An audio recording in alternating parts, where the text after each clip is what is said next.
voy a predicar sobre el tema los tres Él es, pero hoy creo que solo voy a cubrir un Él es, porque es muy vasto esto. Quiero dar gracias al decano Jorge Medina, quien predicó el domingo pasado. Estoy seguro que ustedes se regocijaron escuchando acerca de la sangre, la redención y el perdón de los pecados.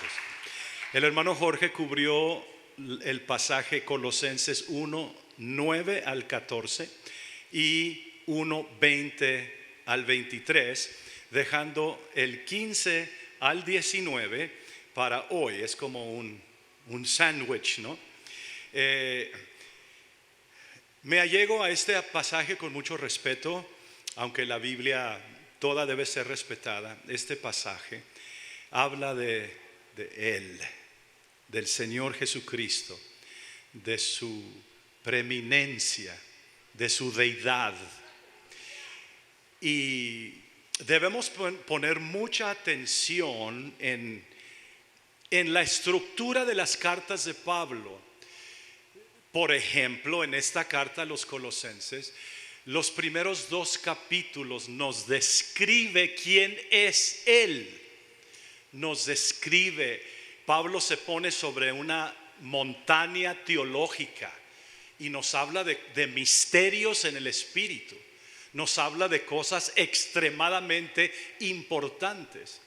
Y luego pronto baja de la montaña a la realidad de nuestra vida y nos dice que si hemos resucitado con Cristo, entonces debemos buscar las cosas de arriba. Viene y nos da consejos y ayudas en cómo comportarnos, como diciendo: mira, no soy yo el que te estoy diciendo, no es el pastor, no es tu abuelita, es tu mamá, es Él el que está explicando esto. Lo mismo lo hace con la carta a los Éfesos.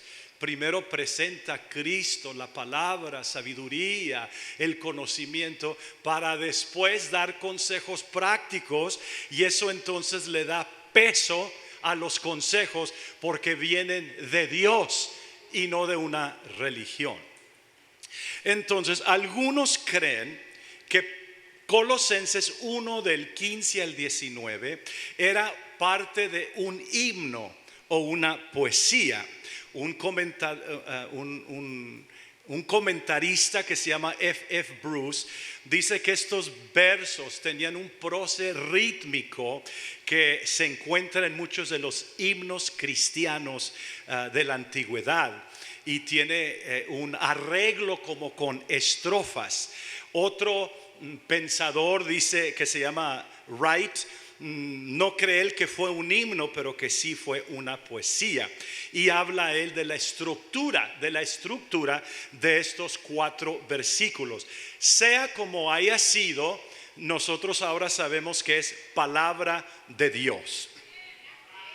Entonces vamos a ver la escritura. Él es la imagen del Dios invisible, el primogénito de toda la creación, porque en Él fueron creadas todas las cosas, las que hay en los cielos y las que hay en la tierra, visibles e invisibles, sean tronos, sean dominios, sean principados, sean potestades.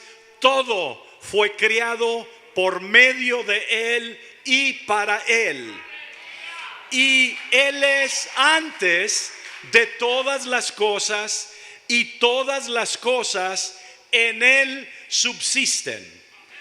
Y Él es la cabeza del cuerpo, que es la iglesia, el que es el principio, el primogénito de entre los muertos, para que en todo tenga la preeminencia. Por cuanto agradó al Padre que en Él habitase toda plenitud. Entonces, en estos 4 versos encontramos la frase, las 2 palabras Él es, en el verso 15, en el 17 y en el 18.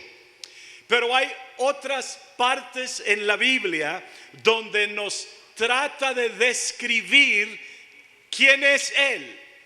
Y realmente Él es indescriptible porque no hay palabras en el mundo para describir al que siempre ha sido y siempre será.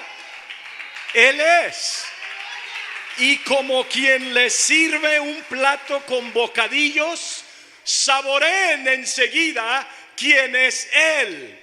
Salmos 118, 22 dice que Él es la piedra angular. Primera Tesalonicenses 1:10, Él es el libertador. Revelación 19:11, el fiel y verdadero. Juan 11, Él es el buen pastor. Hebreos 4:14, Él es el sumo sacerdote. Efesios 1:22, la cabeza de la iglesia. Juan 8:58, el gran yo soy. Isaías 7:14, Emmanuel, con nosotros Dios. Segunda de Corintios 9:15, el don inefable. Hechos 10:42, el juez. Revelación 17:14, Rey de reyes y Señor de señores. Juan 1:29, el Cordero de Dios. Juan 8:12, Él es la luz del mundo. Revelación 5:5, el león de la tribu de Judá. Filipenses 2:9 al 11, Señor sobre todas las cosas. Primera de Timoteo 2:5, mediador entre Dios y los hombres. Juan 1:41, el Mesías.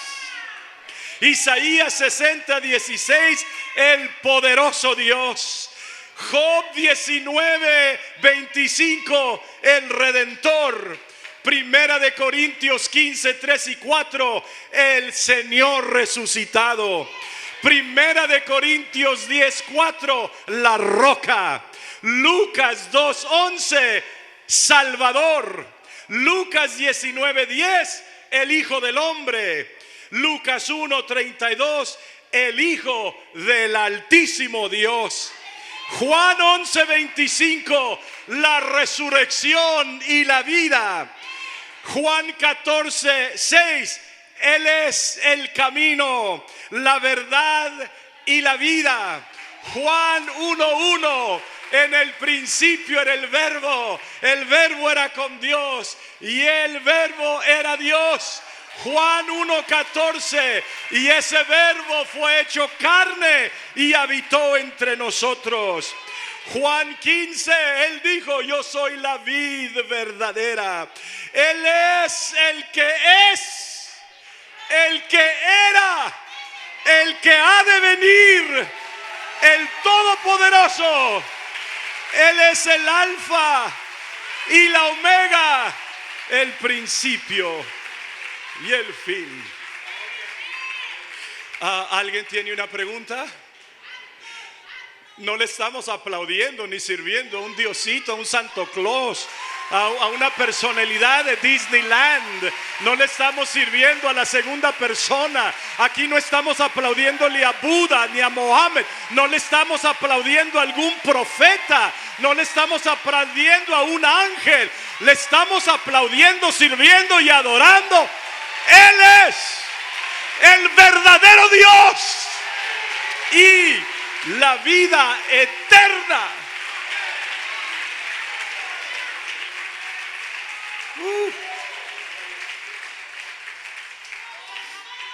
Antes de entrar en el pasaje, recordemos qué es lo que está pasando aquí. Pablo está escribiendo a la iglesia en Colosas, unos hermanos, congregación que tal vez él nunca conoció. Jamás han visto mi rostro, dijo después en la carta. Y les informa en esta epístola que da gracias a Dios por ellos y que estaba orando por ellos. Pero como le reportó Epafras, el pastor de ellos, que se había infiltrado entre la iglesia algunas doctrinas, algunas creencias y filosofías, y algunos estaban queriendo decir que Jesús no era bastante, que necesitaba tener a Jesús, pero también sabiduría gnóstica, que el querer saber más. Otros estaban haciendo de Jesús un ángel o una deidad menor. Y aún otros estaban practicando lo que se le llama el ascetismo, que es el duro trato del cuerpo. Y aún otros de trasfondo judío querían regresar a las prácticas y ceremonias del antiguo pacto. Pero Pablo les dice, no, Él es la imagen del Dios invisible. El domingo pasado el hermano Medina tocó un poquito de esto. La palabra imagen viene del griego icon, de donde en inglés suena como icon y quiere decir una semejanza. Otros lo han traducido como una estatua, un perfil, una representación, una resemblancia. Otros han tratado de explicar que esto es como una fotografía. En 2 de Corintios 4:4 Pablo se refiere a Cristo como a la imagen de Dios, pero aquí le añade, Él es la imagen del Dios invisible.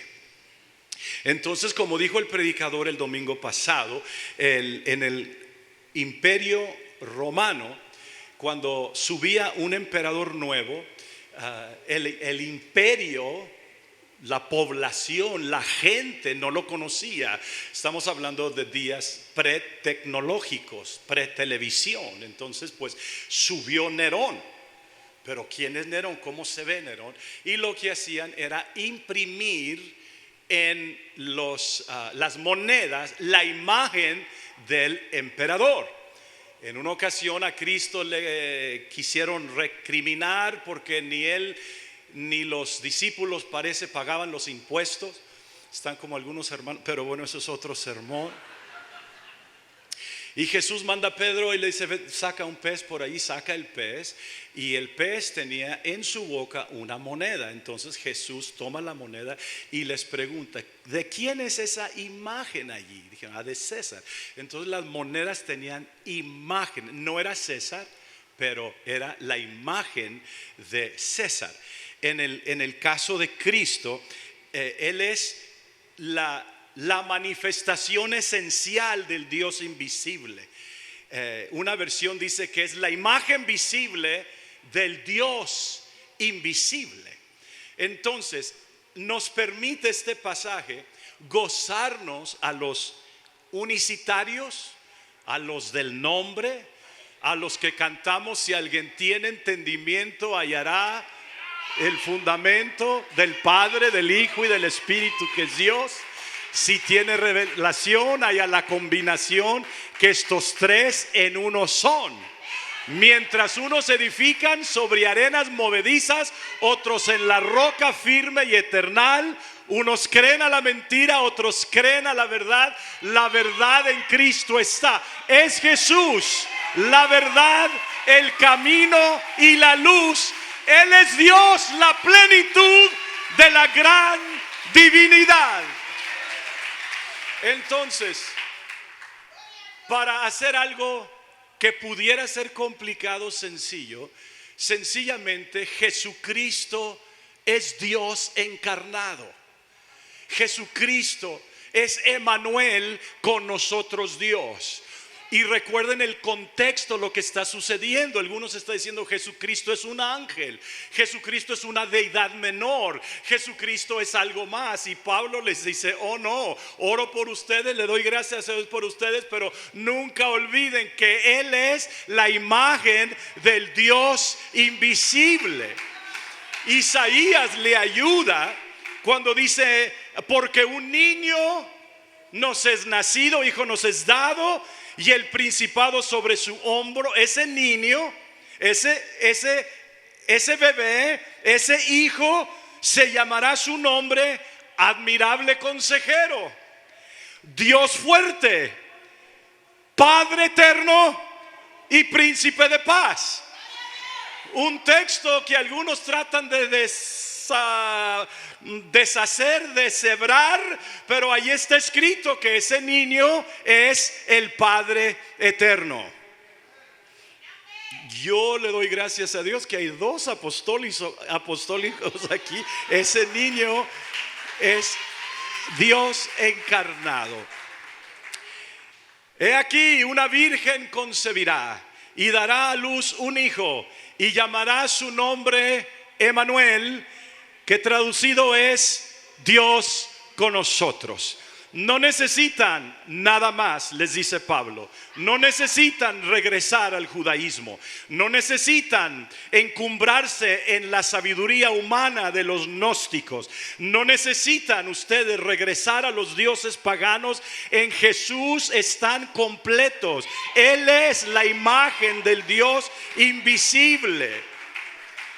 Hay un pasaje paralelo a Colosenses 1:15 al 19 y es Hebreos 1, que dice: Dios, habiendo hablado muchas veces y de muchas maneras en otro tiempo a los padres por los profetas, en estos postreros días nos ha hablado por el Hijo, a quien constituyó heredero de todo y por quien asimismo hizo el universo, el cual, siendo el resplandor de su gloria y la imagen misma de su substancia, y quien sustenta todas las cosas con la palabra de su poder, habiendo efectuado la purificación de nuestros pecados por medio de sí mismo, se sentó a la diestra de la majestad en las alturas, hecho tanto, escuchen bien, colosenses, hecho tanto superior a los ángeles,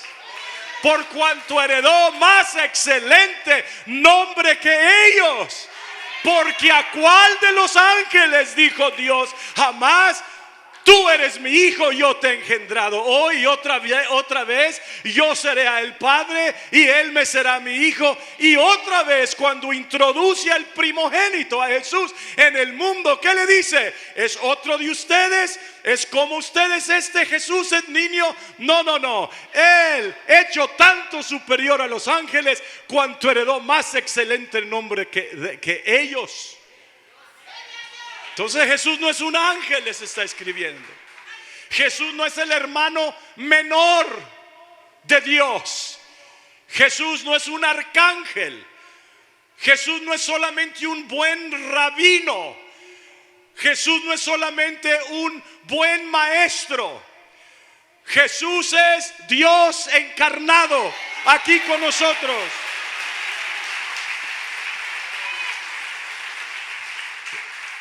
Es el resplandor, el lustre, el esplendor, el fulgor de su gloria. El Hijo es la radiancia, la única expresión de su gloria, la perfecta huella de la esencia del Padre. Es su representación exacta.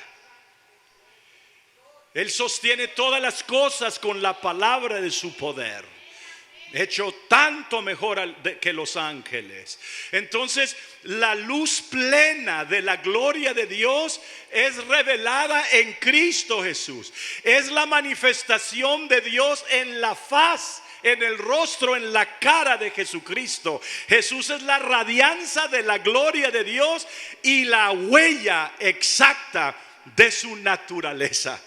Alabado sea el nombre del Señor Jesucristo. Yo de veras pensaba que los apostólicos se iban a gozar un poco más. Estoy sospechando que me equivoqué de churche.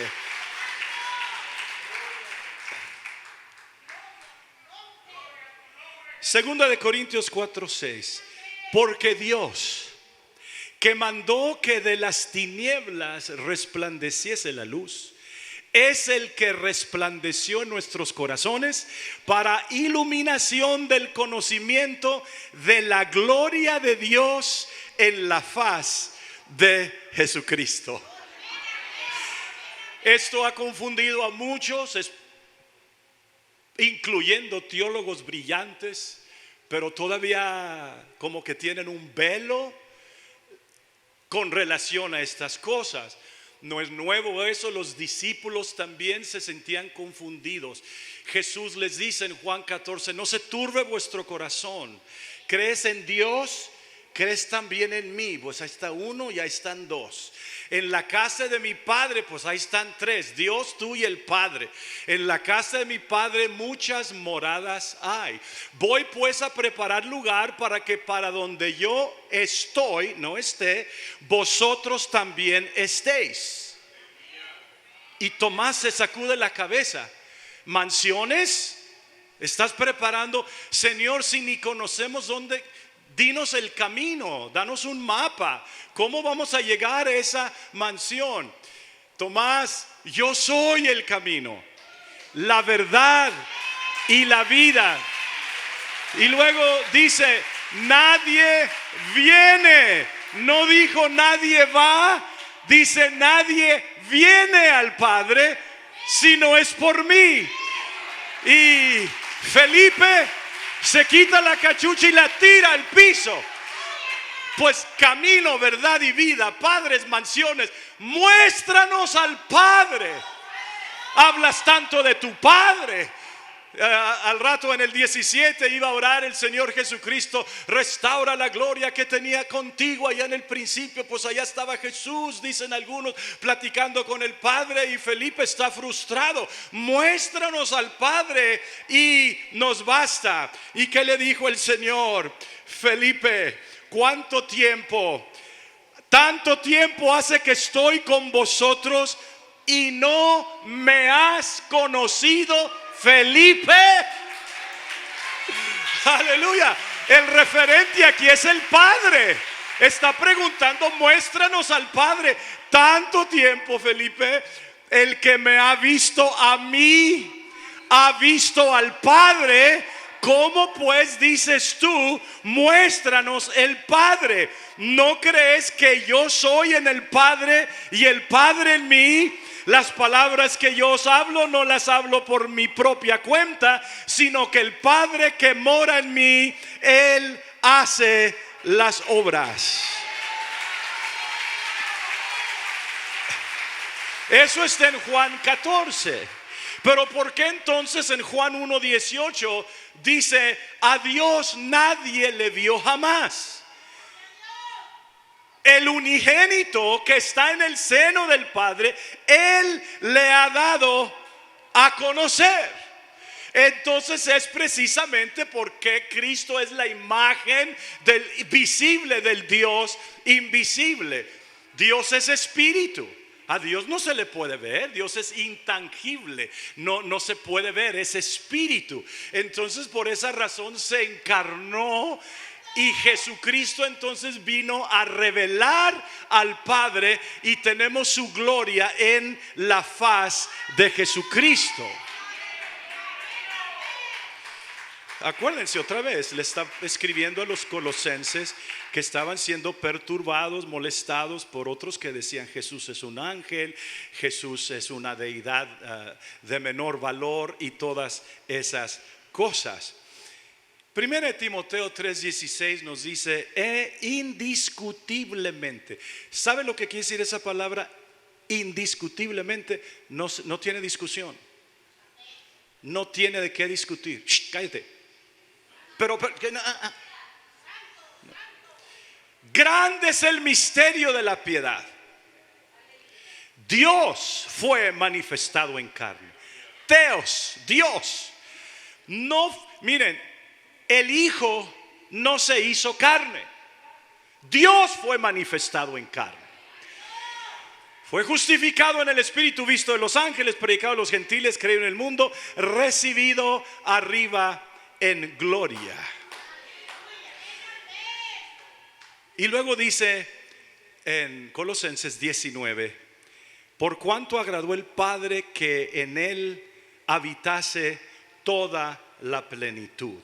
Decir que Cristo es la imagen de Dios es decir que en él está la naturaleza. y el ser de Dios revelado perfectamente, que lo invisible se ha hecho visible. Ahora, la doctrina unicitaria, ¿qué quiere decir eso? Nosotros creemos que hay un Dios. Los demonios también creen y tiemblan.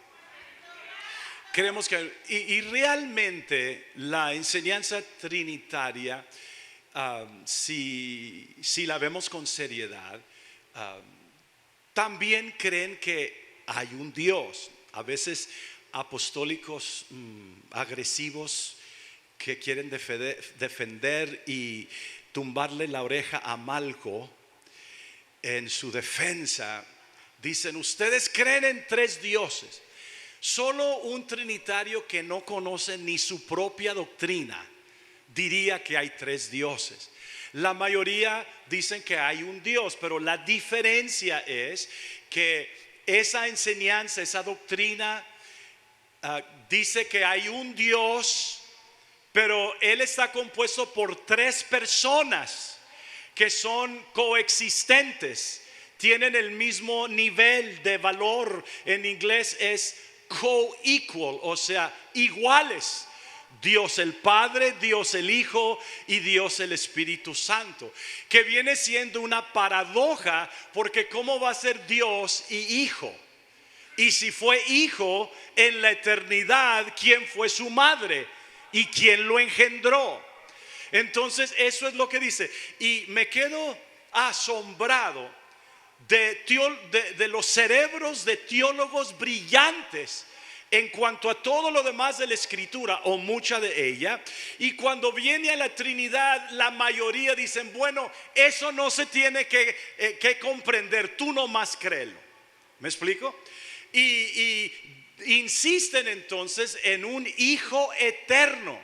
Pero el Señor Jesucristo no es Hijo eterno, Él es el Hijo unigénito. Un hijo que nació, un Dios manifestado en carne. Entonces ese Dios, ese Dios, o Jehová o el Señor, se manifestó como hijo, como siervo.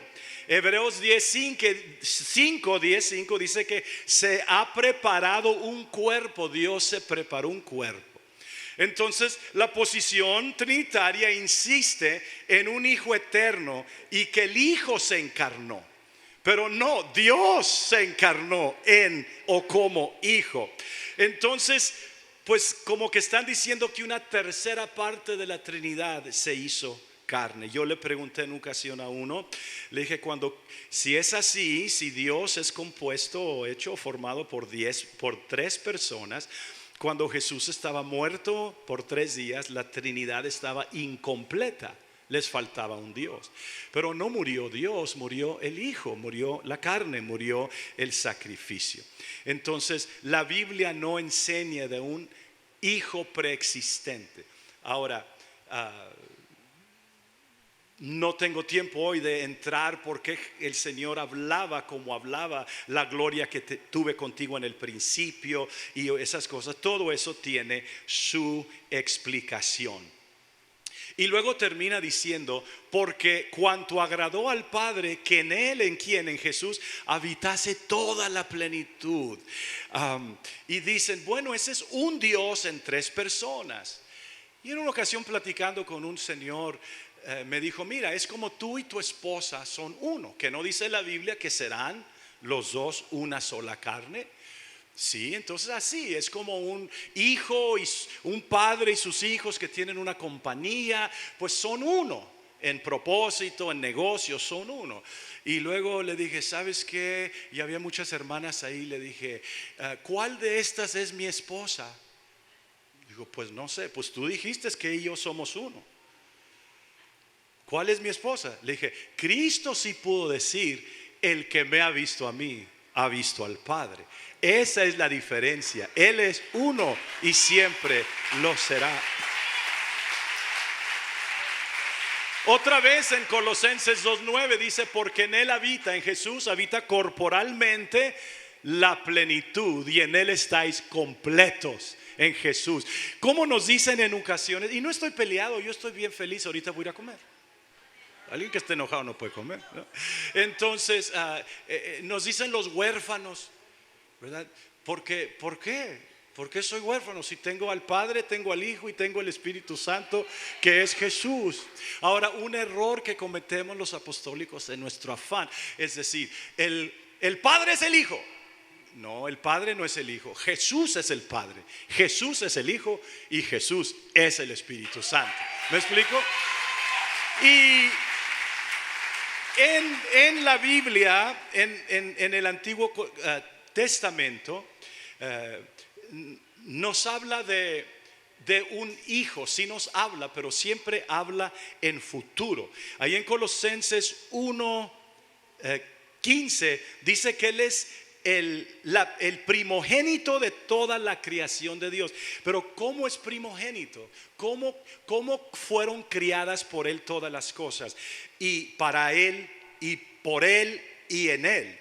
Entonces, en el Antiguo Testamento, cuando se refiere al Hijo, siempre se refiere en un sentido futuro. Voy a comer, futuro. Estoy comiendo, presente. Ya comí, pasado. El Salmo 2:7 dice: yo publicaré el decreto.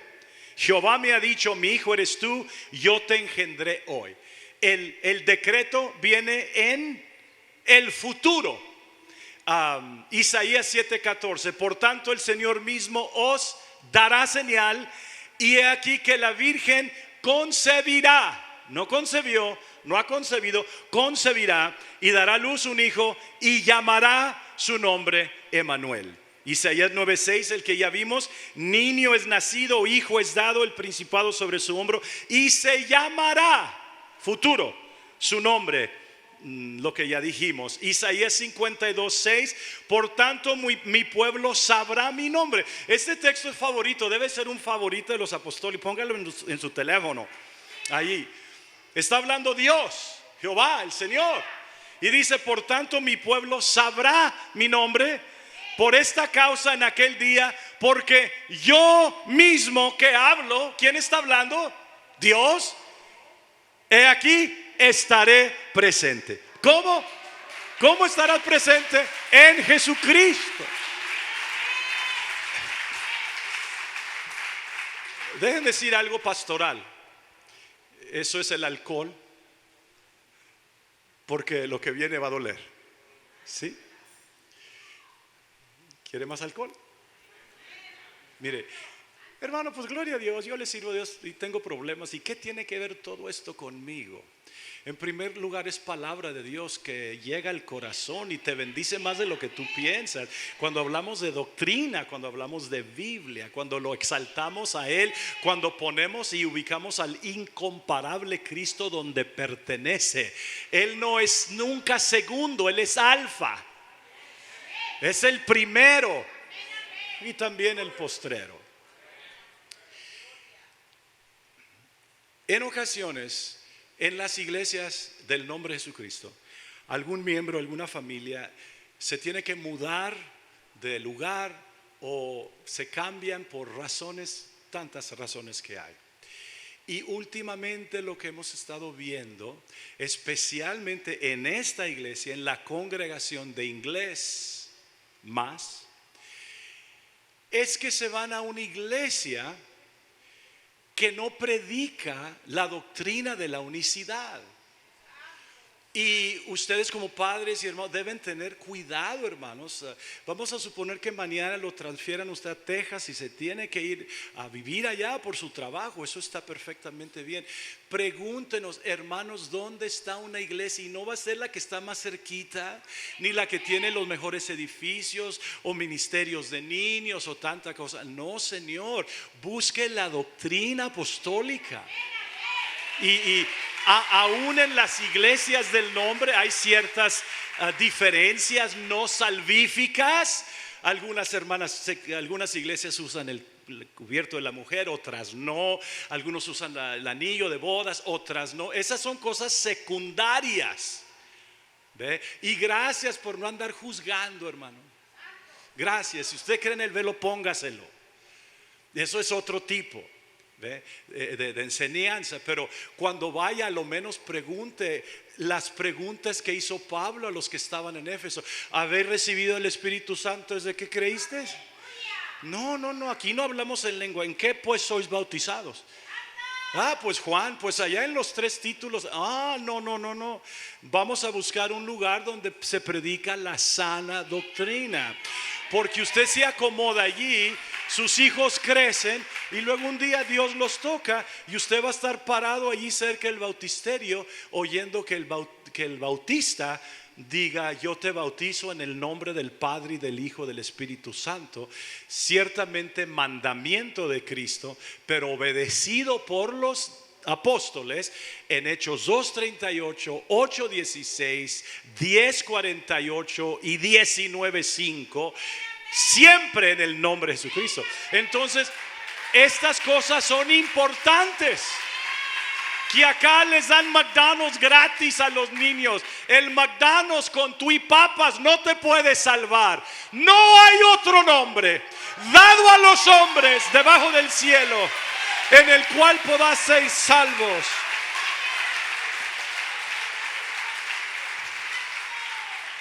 Cuando habla que Él es el primogénito de la creación, no está hablando siempre en orden cronológico. Miren, dejen explicárselo así.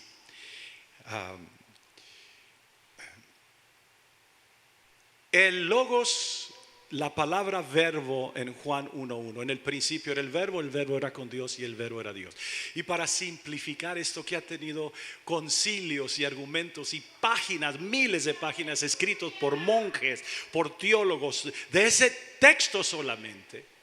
Eso es, hermanos, no quiere decir que estaba Jesús allá con Dios en el principio como hombre o como niño que creció allá en la eternidad. No, todo estaba en el plan de Dios. Cuando edificamos el edificio allá por la calle Citrus, en ocasiones iba el hermano Patrick con los planos. Y allí ni recuerdo dónde tenía oficina yo, creo que en la Slover, no sé. Pero nos juntamos por allí y ponía los planos en la mesa. Mire, pastor, aquí está, mire, aquí está la cocina, me decía. Estaba la cocina y sí decía cocina. Yo no podía entrar. A ver, ¿no tienen algo que comer aquí? ¿Dónde está el refri? Era un papel. Mire, acá van a estar los baños. Acá están los baños. Puedo usar los baños con permiso. Era un papel. Mira, aquí van a caber 1000 personas. Pues ni cabía mi dedo o mi mano. Era el plano. En el principio era el verbo. Era el plan de Dios. Era porque Dios sabe todo. Dios sabe que Adán iba a fallar. Entonces Él ya sabía que Él iba a tener que venir, porque trabajó con el hombre poniéndolo en el jardín sin ningún problema, solamente obedecer y no comas de ese árbol que hizo Adán y Eva. Comieron de ese árbol. Entonces ya no fueron inocentes, expulsados del jardín, y ahora como que Dios activa la conciencia. Usted tiene una conciencia. Es más, el mejor predicador en el mundo, ¿saben cómo se llama? Su conciencia de usted. Porque cuando hacemos algo mal, ¿verdad que la conciencia se sube ese predicador ahí en el púlpito y nos comienza a predicar? Tú no debes hacer eso, tú no debes ver eso, tú no debes decir eso, tú no debes. Me están viendo como que no saben de qué estoy hablando, hermano. Y pecaba el hombre y a Dios se arrepintió haber hecho al hombre. El diablo pensaba que se iba a ganar al hombre. Iba a ser el diablo y Dios contra el hombre. Lo que el diablo no sabía es que el hombre se iba a ser más diablo que el diablo. Y se puso el diablo a pelear con Dios, a pelear con el hombre y a pelear con el diablo. Y Dios les mandó promesas, les mandó la ley, los 10 mandamientos.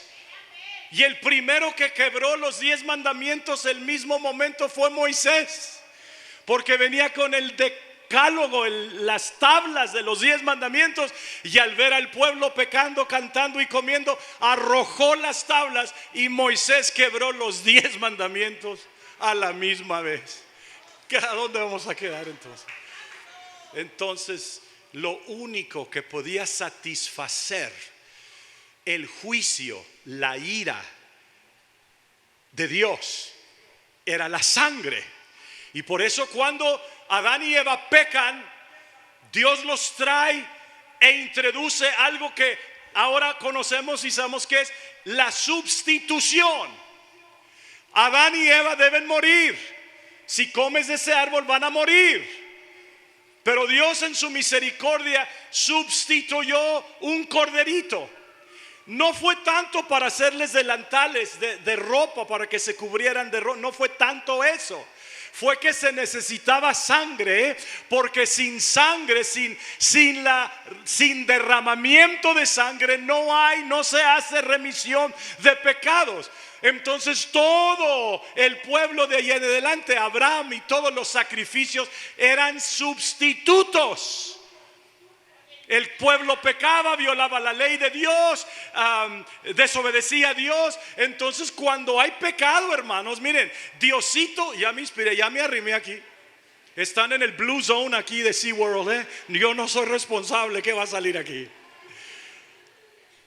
Cuando pecamos, hermanos, se desata el juicio de Dios. Dios es justo, Dios es juez. Dios no es nada más Diosito acá de misericordia. Sí es misericordioso, pero la santidad de Dios y la perfección de Dios, dice la Biblia que ni aún la luna ni las estrellas son puras delante de Él. Fíjense nada más.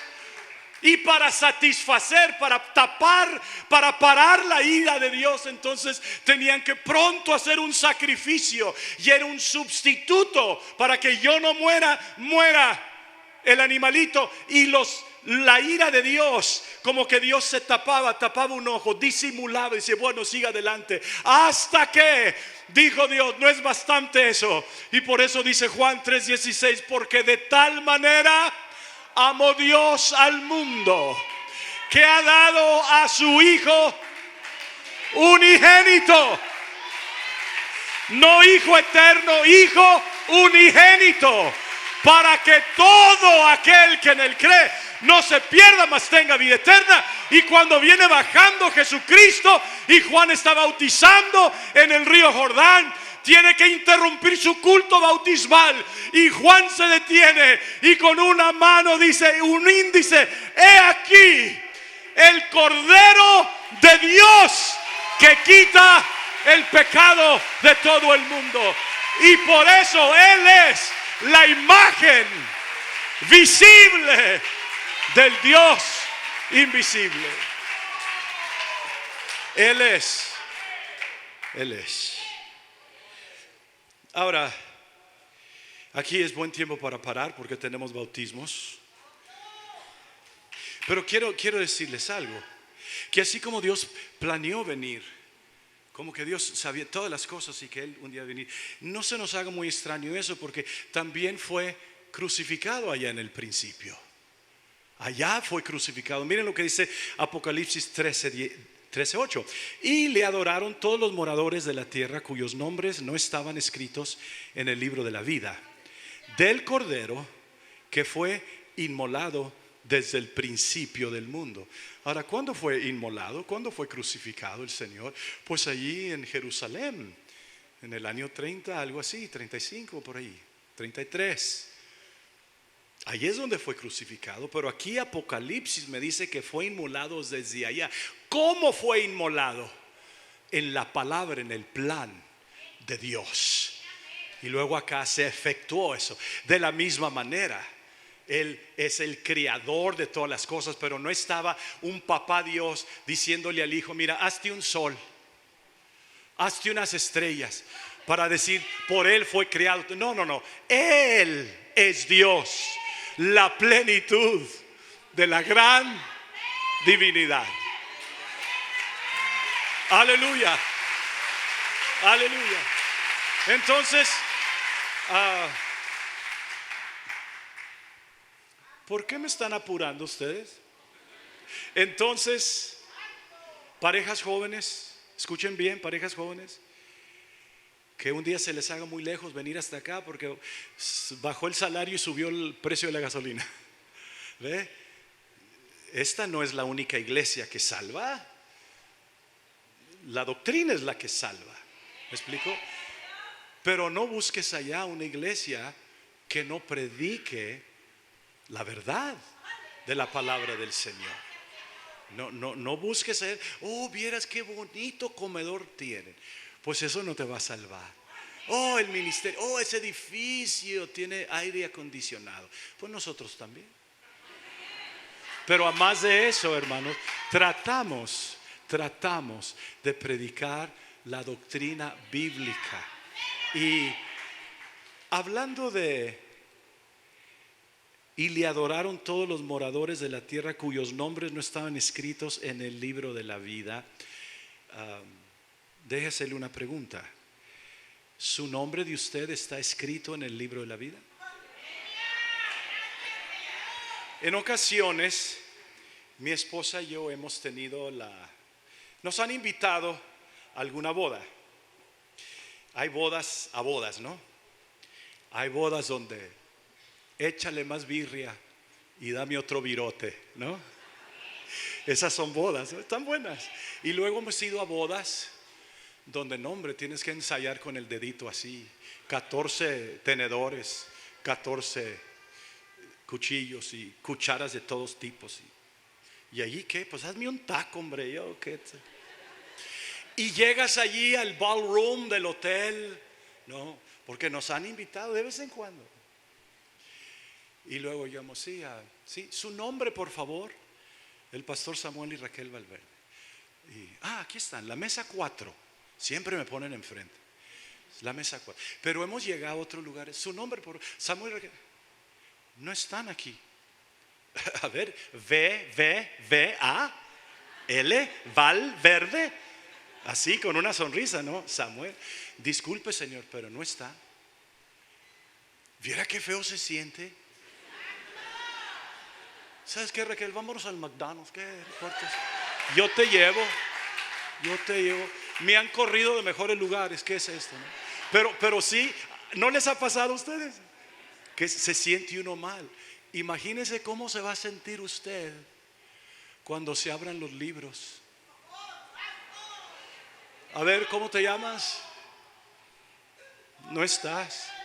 ¿Cómo pues? Y es una figura eso, ¿no? ¿Cómo pues se escribe mi nombre en el libro de la vida? Capítulo 2 de los Hechos, Pablo predicó y les dijo: ese Cristo que ustedes crucificaron, Dios lo ha levantado y lo ha hecho Señor y Cristo. Y se sintieron compungidos de corazón y dijeron: varones hermanos, ¿qué haremos? Y Pedro, al oír esto, se compungieron de corazón y dijeron a Pedro y a los otros apóstoles: varones hermanos, ¿qué haremos? Y Pedro les dijo: arrepentíos y bautícese cada uno de vosotros en el nombre de Jesucristo. ¿Para qué, Pedro? Para perdón de los pecados, y recibiréis el don del Espíritu Santo.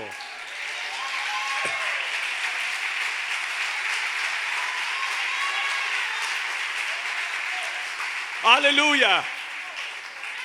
Aleluya. No hay otro Dios, hermanos. No hay otro. Este es el verdadero Dios y la vida eterna. Estamos en su Hijo Jesucristo. Este es el verdadero Dios y la vida eterna. Amigo que nos visitas hoy, te he compartido el primer de los tres. Él es la imagen del Dios invisible. Y con Él tienes todo lo que... No necesitas religión, no necesitas nada más, sino Cristo, el que es el primogénito y tiene la preeminencia, la primogenitura y la preeminencia, y no hay otro más alto. En el cielo no habrá ni hay tres tonos, hay un trono y el Cordero de Dios se sienta sobre ese trono.